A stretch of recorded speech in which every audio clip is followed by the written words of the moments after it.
Hey, everybody. Welcome to Takeoff with John Clark, presented by Rivers Casino. And a lot of Eagles fans are pretty happy with Vic Fangio being named the new defensive coordinator. Vic Fangio leaving the Miami Dolphins to come to Philadelphia. And let's bring in a coaching legend who gave Vic Fangio his first job as a professional coach back in the, 1980s. 40 years ago at the Philadelphia Stars. Let's welcome in Jim Mora. Good to see you. Good to see you, John. It's nice to be on the program with you. And if the Philly fans are looking at this, I love Philadelphia. We had some good teams there in the USFL. I've always been treated well by the people in Philly. It's one of my favorite places that we've ever worked, or we didn't live there. We lived across the river, in Jersey, but I love Philadelphia. I follow their teams. I follow everything about them, and I got friends that still live there, and it's great to be back talking about the Eagles. Yeah, and how amazing is it when you look back that you gave Vic Fangio his first job with the USFL, Philadelphia Stars, and then you hired him again in New Orleans and Indianapolis. So Let us know here in Philly, what are we getting with Vic Fangio? You're getting a great coach. I'm talking about one of the best. And you're talking about a good guy, a really good guy. I mean, he'll be great with the fans. He loves Philadelphia. It's his hometown, the whole thing. And you're getting a number one person and a number one football coach. He is special. I love him. I think he's the best. And I can't be more happier either for you, either for the Philadelphia fans and for Vic. And I know he's crazy about being back in Philly. So what kind of defense can Philadelphia Eagles fans expect? They will expect one that's probably a little bit unique from what other teams are doing. I know that he started something in Denver, and teams have have copied it. And I know people are trying to figure it out still, people offensively that are going to have to play him, because, I mean, he's really a smart guy, and he knows, just by being smart, he knows football, and he knows how to attack an offense and how to defend an offense and how to confuse offensive coaches and things like that. And his defense, and again, I tell you, I know teams in the NFL that tried to copy it or try to find out how to beat it. But it's unique, and it's not crazy unique. I mean, it's solid, it's correct, and it's, it works. But he's very smart. Vic's a smart guy. He's a disciplined guy. He knows what it takes, and he knows how to coach guys. I mean, it's hard to describe Vic. He's the guys love him, the players love him, and as much as that, they respect his ability, is what he is as a football coach, what he knows, how to game plan, all those kind of things, because he's really good at all of them. And the players that play for him realize this, they know this, and they play their head off for him. So he kind of has the two high safeties, and that's what everybody's copying. Does he? But they don't end up back there. They don't end up back there once the ball is snapped. Yeah, but yes. No. So how much does he do post snap movement? And how hard is it to read what he is doing defensively? Well, you know what? I've never tried to figure it out. And when I know, Vic and I correspond still. In fact, he's been out to visit me in the desert and all that kind of stuff. But I've never tried to figure out what the heck he's doing. And I know it's unique. I know people don't like to play against it. And I really haven't sat down and studied it. All I know is if it comes out of Vic's brain and mind, that it's going to be effective. I know that for sure. So we have some very good pieces on defense here in Philadelphia. Hassan Reddick and Josh Sweat getting after the quarterback. But, there's been some issues with the secondary, and maybe the secondary got a little older, and maybe the talent level hasn't been there because they lost half their defense from the Super Bowl team. Does he need really good players, or can he scheme it up if there's a hole here or there? Both. every coach needs really good players. And if you look at the teams that win every year, they have better players than the teams that they beat in most cases. There aren't really any bad coaches in the NFL. All the coaches in the NFL are qualified and good coaches. Some teams, maybe the coaches are a little bit better than another team. I don't know. I don't like to judge coaches too much because I don't know a lot of these guys that are coaching nowadays. I know Vic and I know how good he is, but you win with the best players. But Vic will get everything out of the defensive players for Philadelphia that they can give him and that he can get. And I know he'll do that, but he'll do a good job of scheming and figuring out ways to stop an offensive football team, whether it's like everybody else does it or his own ideas. He's a smart guy, a really smart guy, and he does a good job of presenting his defense to the players and teaching it to his defense to the players, and then coming up with success. I can't say enough about him, and I know I'm on a station in Philly that and I should be saying nice things about Vic. The only reason I should be saying things nice about Vic because he deserves these nice things. The guy's a heck of a guy, and he's a great football coach. His players will love him. He's not going to take any stuff from him. He's a disciplinarian, but not overly so. But they will respect him for his knowledge, his preparation, and his ability to teach them and coach. And that's coming from my heart, my brain, my body. So as much as I know about Vic Fangio, I'm just telling you that. And I tell you, looking through your history, in fact, did you lose your job because you stood up for Vic Fangio and wouldn't allow him to be let go? That's right. That was, I don't like to tell people this. I don't brag about it, but I was out after 11 years with the Saints. I took a year off. I left the Saints on my own, but it was just time. And because 11 seasons, that's a long time for a coach to be at a team. But I took a year off. I worked for Fox Sports Radio, people like that. Then I got the Colts job. We were 3-13 the first year. I didn't like my defensive coordinator. I didn't know him. I didn't like him. So I hired Vic after the first year. Now, Vic wasn't all the reason for this, but we were 13-3 in the second year. But Vic, he was the same Vic that I knew of, but he was running the defense. And I forgot what your question. It was actually what asked. Well, you were apparently told to let him go, right? Oh, yeah. Okay, now we were 13-3, then we were 10-6. And then my fourth year, we had some problems with some things, injuries, et cetera. I think we were 6 and whatever. But anyway, the GM of the Colts called me in a few days after the season was over, and he said, "I would like you to fire Vic Fangio." And he would work with Vic. It was he had worked with Vic was in North Carolina wherever he was there. I forget. But anyway, he asked me to hire Vic. He said, "What?" I said, "What?" I said, "I can't hire Vic. He's a great coach." He said, "I want you to fire him." I said, "Well, I'm not going to fire him." He says, and this was talking over a couple of days with him. And he says, "Well, if you can't fire him, then we need to fire you." I said, "Fire me. I'm not firing Vic Fangio." I said, "There is no way that I can live with myself the rest of my life having fired Vic Fangio. Not because I knew him well, not because he was a good friend, because he was the best coach we could be for this football team." Yeah, and they let me go, him too. So what the hell, I never looked back and said I shouldn't have done that because I believe for sure that I should have done that. Wow. And that says a lot. And it's interesting here in Philly, Jim, because Eagles head coach Nick Sirianni, he's going to have his third set of different coordinators. They had 2 great coordinators with the Super Bowl team. They both left and got head coaching jobs. Then last year they hired Sean Desai, who's a disciple of Vic Fangio. And then they had Brian Johnson on offense, and they have let both of them go. Really? Both the coordinators from this past season? Yeah.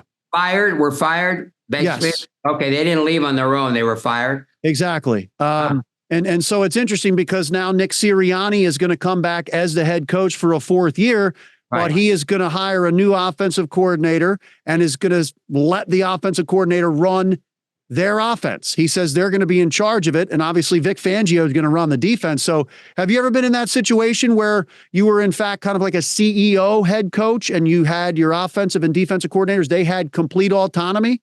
Well, I don't think any head coach has their complete autonomy. You've got to, my background was defense. That's where I'd ever coached defense. And so I wanted to be a little bit more involved. I was probably more involved with the defense, but I wanted to be more involved with the offense because I had a defensive background. So I wanted to be in there and learning and stuff like that. But I don't know. In my situation, I was involved. I was probably more involved with the defense. But if you've got coordinators as a head coach, it doesn't mean you're not coaching, that you let them run the show. But if you have confidence in them, along with your input as a head coach, you let them do what you think they think they should be doing. And with Vic Fangio, I believe maybe his mom or someone else, I was reading when he was head coach of the Denver Broncos, she said he's a man of few words unless you make him mad. Oh, yeah. Is that true? That's probably true. I've never seen Vic really mad. I mean, I've felt that feeling from him, from his inside, but I've never seen him really blow his stack and just rip people and stuff like that. No, he's not that kind of guy. He just isn't. Trust me. Yeah. But he's quiet. He's on the quiet side. He's not a hellraiser. He's not a talk all the time and all this kind of stuff. He's not that way. He's pretty smooth all the time, off, good and bad. And like I say, he's an intelligent guy and he knows how to handle things. And he's got a lot of confidence in his ability as a person and as a coach. And I think you're getting a special coach, the Eagles. I've always felt this way about Vic. But I can tell. I love the guy. I love the guy. I respect him. I respect him not only as a person, but I respect him as a football coach. So this is interesting. 4 years ago, ESPN asked a bunch of the young, great offensive coordinators in the NFL, who is the number one defensive coach that is toughest to read and attack? All three of Kyle Shanahan, Matt LaFleur, and Sean McVay said Vic Fangio. Now, Bill Belichick has been coaching in this league a long time. I mean, if you were to say the best defensive minds in football, is it Belichick and then Vic Fangio? I don't know how much coaching Belichick does as the head coach, with the defense. He probably has a large input, but Vic's, that's his baby, coaching that dang defense. So I think anything that he does might, and Abe, Belichick hires a defensive coordinator. Does that mean he's helping out that much? I don't know. I don't know the situation where Belichick with the Patriots, but I know this, that Vic he studies, he works hard, and he doesn't talk a lot about it. He's a man of few words. Yeah, but he's a good guy. I mean, he's not some quiet intellect or, you can't talk to him. He's just a regular guy, nothing big, blowhard or talking or any of that kind of stuff. But he's just a smart guy and a good guy and a respectful guy. And you guys are going to love him in Philadelphia, I'm telling you. And he's going to have a heck of a defense. I don't know how good their players are, but I know they're pretty good. But I mean, do they have a good defensive team? I really haven't followed them that much. Well, okay. They lost half their starters. The defensive line had 70 sacks the Super Bowl year, and now they were down to 43. And there's some coverage issues. But obviously, free agency, the draft coming up, you can add some players. But they did lose some players from their defense. I wanted to ask you. You were in Philadelphia in the 80s, coaching the Stars, and you brought in Vic Fangio.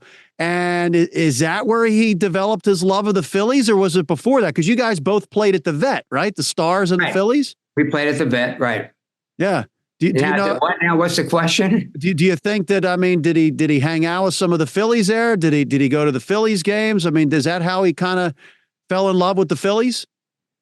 Oh, you mean the baseball team you're talking about? Just the Phillies, the baseball team? Yep. He's a sports-minded guy. He likes sports. He likes baseball. He likes football. He likes basketball. That's probably where he was. We played there in the Veterans Stadium, and I think we practiced there where the baseball team played, and we had to practice when they weren't playing or something. I don't remember, you know. It is a long time ago, 40 years ago. I don't even say that, man. That blows my mind. Yeah. 40 years ago. But anyway, we had good teams. We had the best team in the USFL for 3 years. We played in all three championship games, 1, 2. Vic was a big part of my staff. I took most of those guys to New Orleans, and we had great success in New Orleans too. Yeah. So well, you've got a lot of connections with Philly. I love it. I love Philly. And I'm seeing you're in the commercial with Kevin Hart right now. Not right now. No, it's not on right now. Wait a minute. Oh, was it? Yeah, the gambling commercial. I know. I've done that. Wait, so is that you've never seen that before?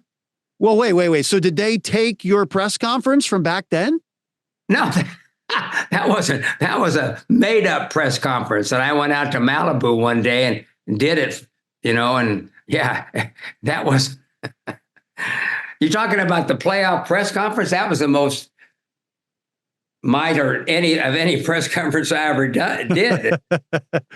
So our producer, Rob Kessner, wanted me to ask you, we, of course, in Philadelphia, we had the Allen Iverson press conference. I'm sure you've seen that, right? Yeah. No. Practice, practice. Yeah, I know. He said practice. I said playoffs. So what do you think is more famous? I think mine is. I do.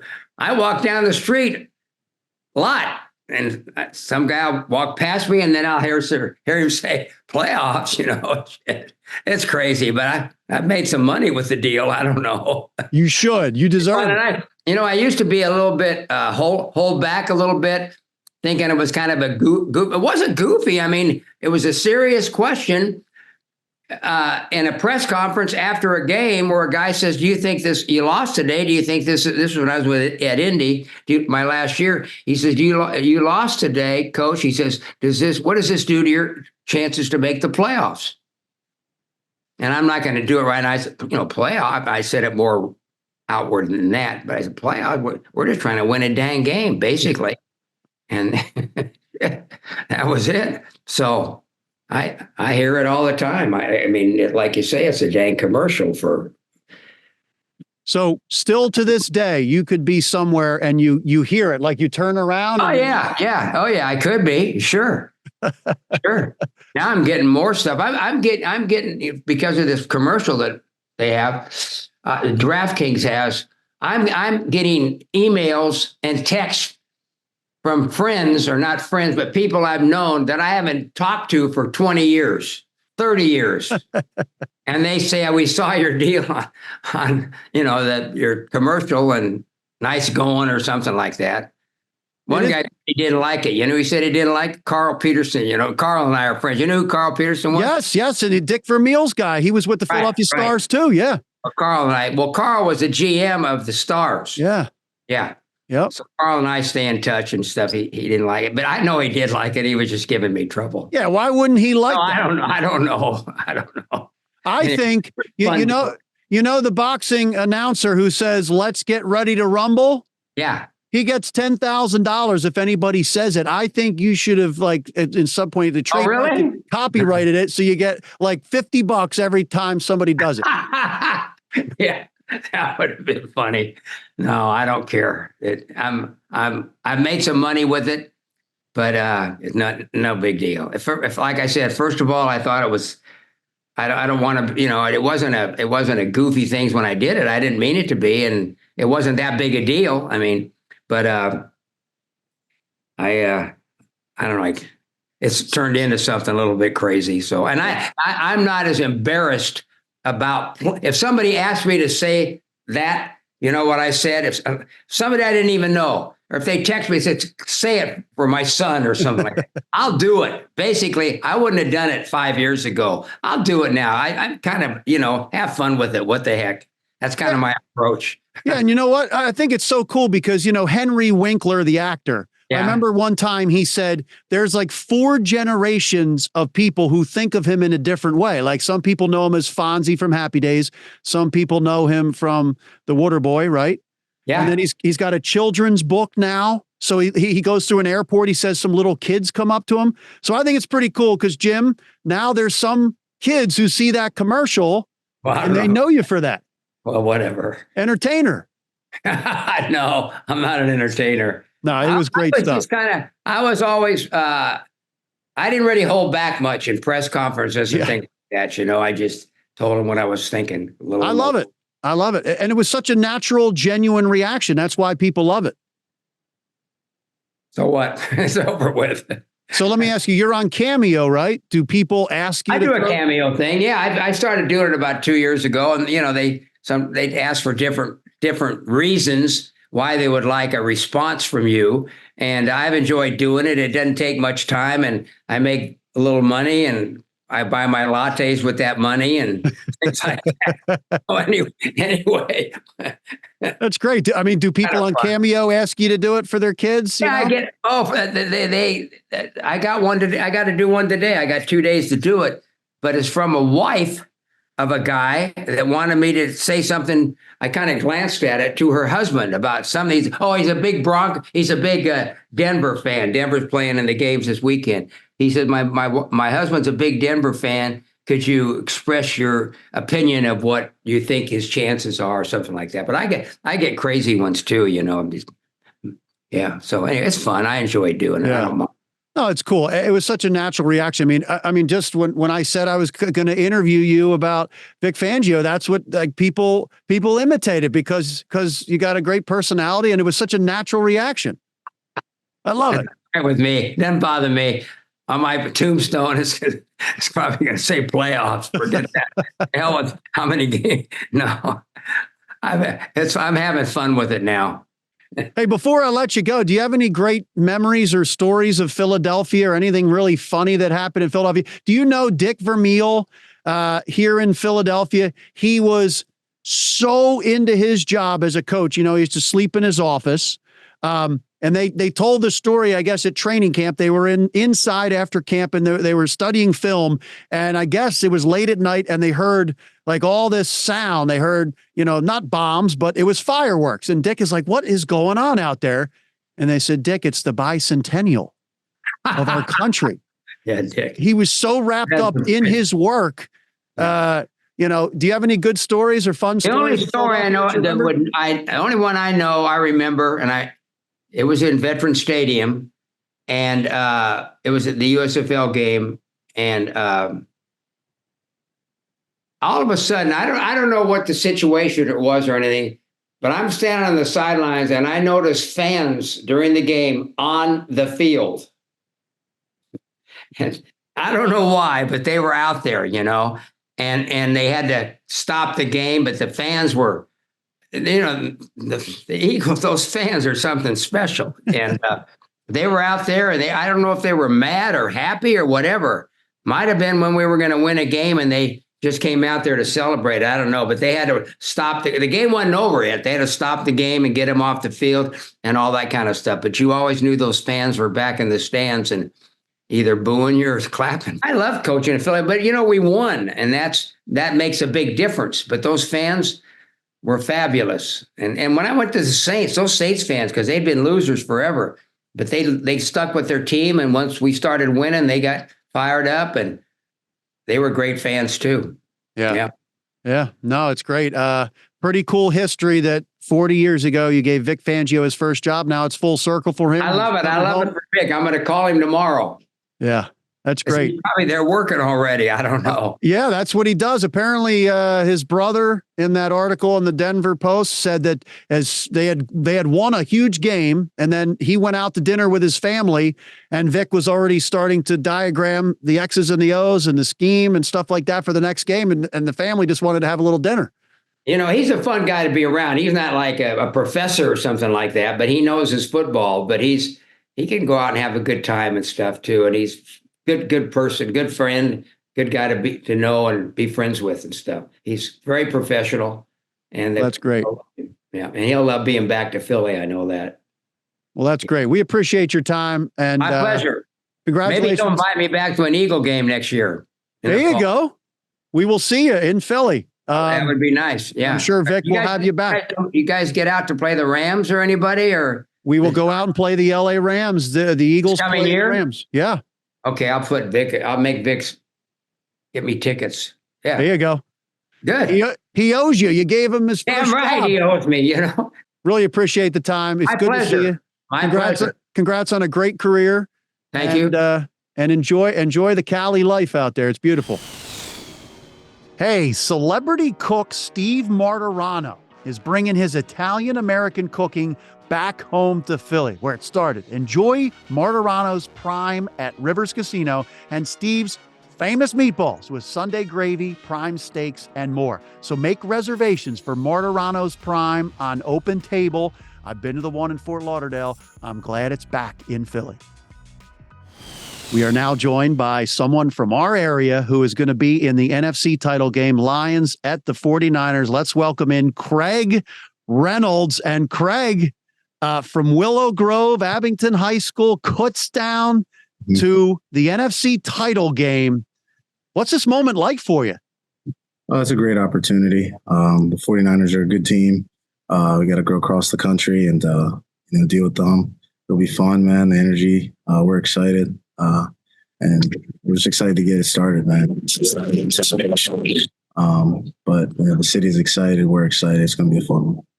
All right. So I got to ask you, what song are you going to be listening to before the NFC title game? What's going to be in your ears as before you head out to the field? I mean, the original has always been I'm a Boss by Meek. I played that since high school. It's something we did at Abington. So ever since we started it, probably like my sophomore year of high school, I've listened to it before every game throughout high school, college, and now at this level. So, of course, got to stay with the tradition.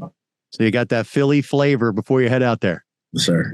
Very, very nice. And I got to ask you, we listened to a Monra St. Brown's podcast. Yeah. That fourth down touchdown by you, first playoff touchdown, right? Mm-hmm. So what's going on? You weren't actually supposed to be on the field? Yeah. So we practiced these plays and everybody has a personnel. So the play that was supposed to happen was going to be like some kind of like pass play, I guess. And then the defense changed what they were doing. And if we sub again, they had a chance to sub. So we just wanted to keep them with what they were in. And we just called the run. I wasn't expecting it until I got into the huddle and JG called the play. I was like, all right, bet. Like, I got to score. It's fourth down. So. How funny is that? Amonra said, like, he looked back and he noticed white cleats, I guess. He says, wait a second, who's back there? Yeah, he said something to me on the sideline as soon as it happened. But yeah, man, I was just excited. Like you said, it was a pivotal point in the game, man. We drove the length of the field, getting down to the one, and it was fourth down. So I just had to make it happen. And O-line came off the ball. Everybody executed, and it just worked out.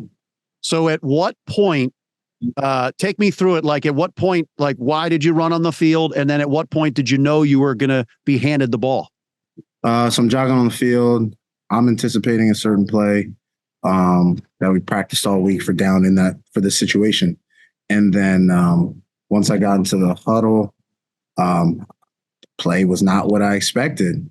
So I was like, all right, bet. Like, I know, what I'm supposed to do and everything. And it's just, the opportunity came and I just had to take advantage. Like I said, we all executed, in a situation like that, everybody's got to do their job, and we were able to do that. So I'm watching at home and I see this and I say to myself, because I've read your story, how many times you've been cut in the NFL? Around 7 times or something? Yeah, something like that. Yeah. Okay. 7 times, not heavily recruited. You went to Kutztown. So did everything come out, the chip on your shoulder? Did everything come out on that run into the end zone? Yeah, I just felt like I just had to make it happen for the team. Most importantly, like, it was fourth down, man. And in a playoff game, like, you don't get these opportunities down at the goal line like that. So I just wanted to make sure we got 7. And then from there, it was just excitement with my teammates, feeling the energy from the crowd. They went crazy. So it was just fun, man. The chip will always be there, no matter what the situation is. So the dance, where did that come from? The dance, man. The celly. We've been doing that before practice, and like a bunch of teammates, I probably do it the best. So I was like, all right, like, I told them I've been practicing that probably since the middle of the season. I said, yeah, if I score again, like, I'm definitely hitting that. And I scored in practice, did a little trial run with it. And then I was like, all right, for sure, got to make sure the timing works. You can't celebrate too long. So, yeah, I just had to make sure, and then I scored, so I was able to hit it. And so when you have a moment like this in a huge playoff game, the Lions haven't won 2 playoff games in a season in since 1957 or something like that. Mm-hmm. Take me through it. When you get back to the locker room after the game or whatever, how much does your phone blow up from people back in the Philly area, Abington High School, Kutztown, when they see you score a touchdown like that to help your team get to the NFC title game? It means a lot, man. I know for the city, obviously, it's been a long time, and it just feels good to do this for them, man. This is something we've talked about since OTAs, and just seeing the work being put in by everybody in the locker room, the coaches, and now it's just coming out on the field, and we're, having a deep run now. It's great. And as far as, the support from back home, it's awesome. A lot of people know my journey, and a lot of people that did text me were a part of my journey. I'm thankful to have them. I'm truly blessed to have the support system I do have. And everybody that reached out was just awesome. It was a great feeling, man. And then coming out on top and then being able to advance. So everybody's just excited, man, but you just got to stay even keel. It's another football game this Sunday. So take me through your journey. Can you remember when you left Kutztown, you were probably looking for a job out there, right? Because you weren't drafted. So were you looking to get into the workforce? Were you getting calls and interviews to do something else other than football?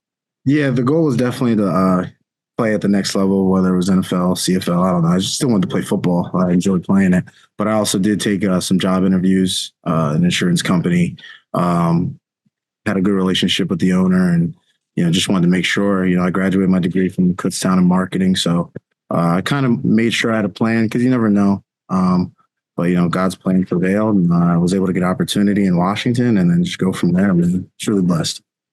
So when you say go from there, you Washington and then where? Because you've been, practice squad, going to camps and cut a bunch of times.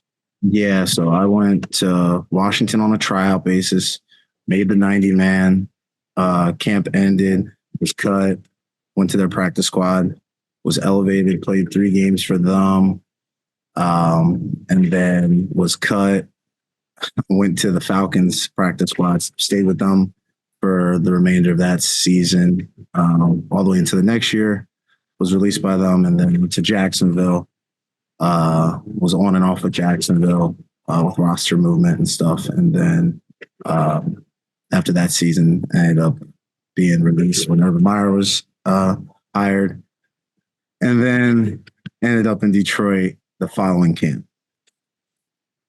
So each time that you go to a place, but then you're cut, do you like Jalen Hurts here in Philly says, I have all those scars and they come out, chip on the shoulder. Do you still wear all of that? And how sweet is it at this point to see where you've come from? Yeah, I definitely think so. The journey has been amazing. I appreciate those tough times, because it makes me really embrace the moments that I'm here, and being able to do what I do, because I know what it's like to be home and watching. So it's definitely a blessing, just having these opportunities and being able to be and meet all these great players that I'm around and stuff like that. But yeah, the chip is always there, man. Like I said, I know what it's like to be home. And at the end of the day, I'm a big team guy. So I just feel like between the chip on the shoulder for myself and then the chip on the shoulder for my teammates, and just making sure I do my job all the time, and give 110% for the guy next to me, man, that's kind of what I, go off of. Well, it was great running into you this past summer, and you have got a great story of perseverance. And you just mentioned playing with some great players. All of a sudden this week, Eagles Super Bowl hero Zach Ertz just pops into your locker room? Yeah, it's crazy. It's crazy how that works, man. He's a great guy. I was able to get out here and practice with him. Hell of a player, hell of a person. It's just great. It's another addition to the room, a veteran leader, and we're excited. So I'm trying to put it together. Back when the Eagles won the Super Bowl 6 years ago, did you grow up an Eagles fan? Not really. I'm a football fan. I always loved football. My dad was a coach. So, football was on TV. I was watching. It didn't matter if it was college, high school, small sport. I just love football for the most part. But yeah, I was at Kutztown when they won the Super Bowl. celebrated. I mean, it was pretty cool. You know, it was the first one. So, but yeah, I was just a football fan coming up as a kid. I just love the game. But that's pretty wild. Like Zach Ertz just all of a sudden comes into your locker room and you guys are going to try to help him get back to that Super Bowl. Yeah, man, it's crazy. I was out there today and, you know, the practice finished up. It was a good practice. And I said, good stuff. 8-3 is his number. And he's like, whoa, I'm not used to hearing that because he's always worn 86, I think, right? So he's like, yeah, that's different. I'm like, yeah, I mean, having him in a different number. But like I said, man, it's pretty cool to have him out here. Like I said, you know, growing up in Philly, watching, you know, that's what the game was on TV and just seeing the work that he's put in and how much he meant to the city of Philadelphia. So it's pretty cool, man. It's pretty cool. And you've got Philly connections because Deuce Staley was your running backs coach. And did he give you a nickname, I heard? Yeah, that's funny. When I first got here, he said I was on the couch watching Netflix before I got the call over here, which is, I mean, he's not wrong. I was working out, but like I was at the time, you know, just on the couch relaxing. And I did get the call and, you know, it's just blessed to get that opportunity and then, you know, go out there in the preseason game. And the next day, getting called Netflix by everybody. So it's crazy. And then Deuce said you've graduated though. You got some other nicknames since then? Yeah, he's every year he was changing it. He was calling me something different. I think he was just naming any streaming service provider that was available. It didn't matter, but you know, it was a little inside joke, his little running joke. Yeah, man. If he was calling you Hulu, you should at least get some money for that, right? Shoot, man. I wish. And growing up in the Philly area with the Eagles on every Sunday, were there any players on the Eagles that you related to and inspired by? Oh, of course, man. I mean, as a running back, LaShawn McCoy was cold. So like watching LaShawn McCoy doing all that stuff on the field and then taking it even back to Brian Westbrook, and then Deuce as well. Like I was able to watch Deuce growing up when I was real young. So just the running backs that they've had in that room, you know, all had different skill sets, but were very talented watching them. Of course, I idolize those guys. And you know, watching them every Sunday. Some of the stuff, you know, I can't take from them because it's God given. So, yeah. But it was just, you know, those are some great running back rooms that they had over the years.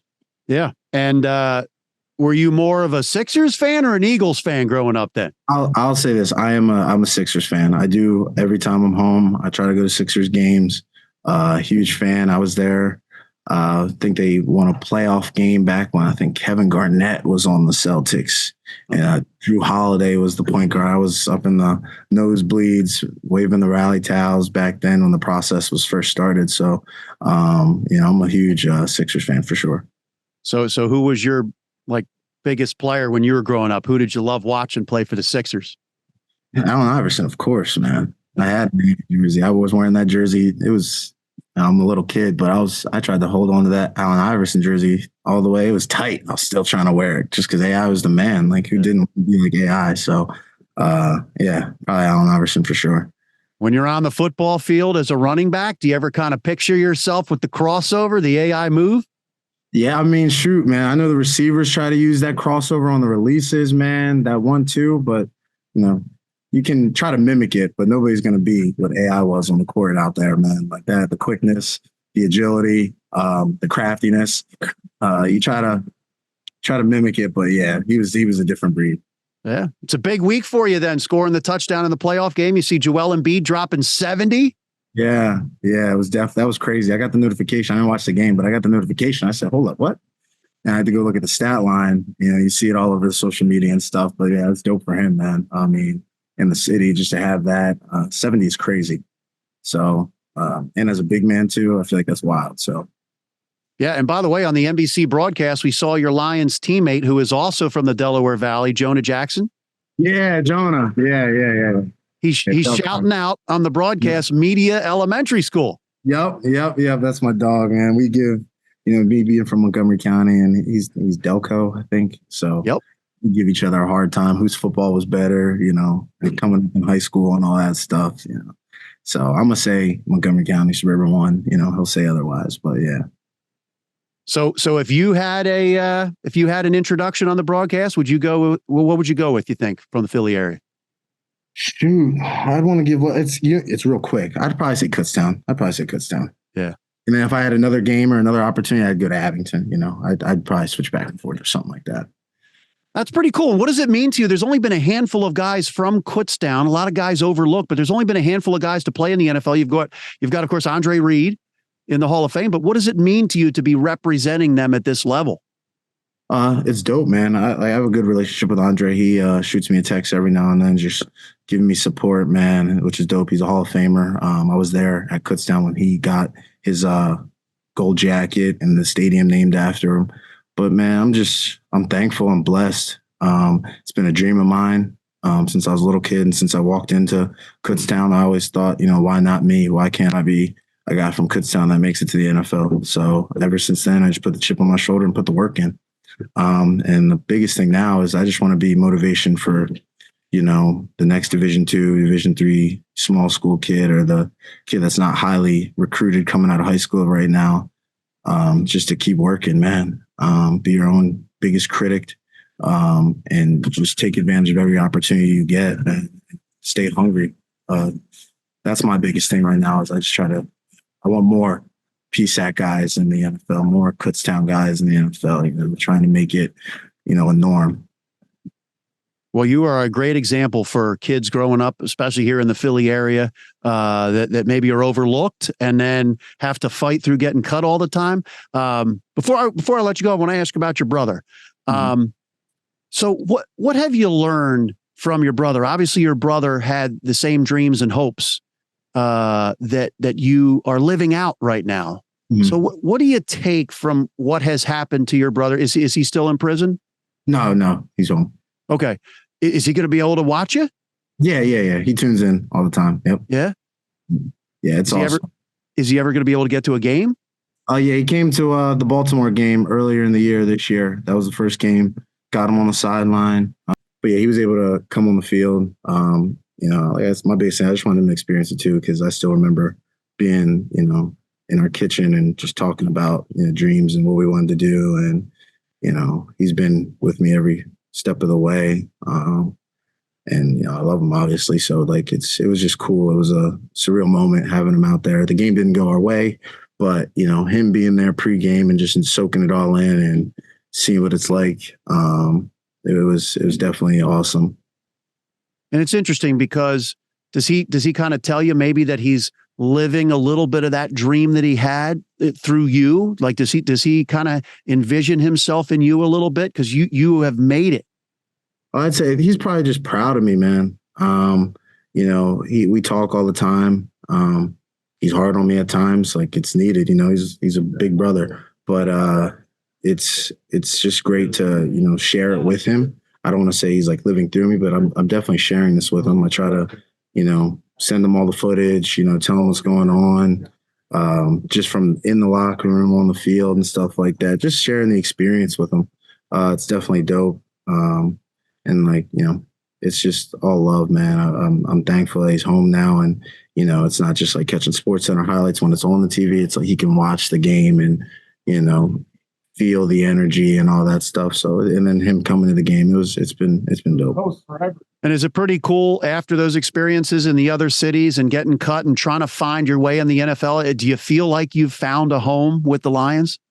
Oh, I love the city, man. The fans are great. The energy in this building I love it. The grit, the attitude, it's everything that, I look forward to, and enjoy.